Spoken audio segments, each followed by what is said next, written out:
Det er jo altså Mortal Kombat X, som jo står for, at det er den 10. udgave. Ja, jeg har jo spillet det første på PlayStation 1, da jeg var 8 år gammel med min storebror.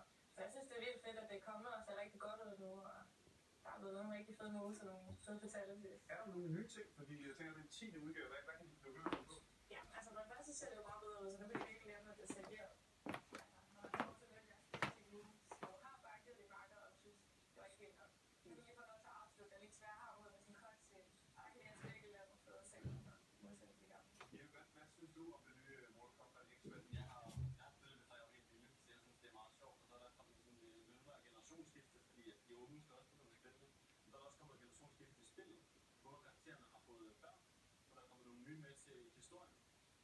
Det synes jeg er en meget sjov måde at ligesom introducere det på, at jeg ved ikke, om dem, der er nye, der spiller, de tænker over det. Men det sidder jeg og tænker og står i GameStop til daglig og fortæller børn om, at kan du huske det her ting og sådan noget. Så er de der kigger på mor og far og står mor, ja, det kan godt huske, prøvet det nu.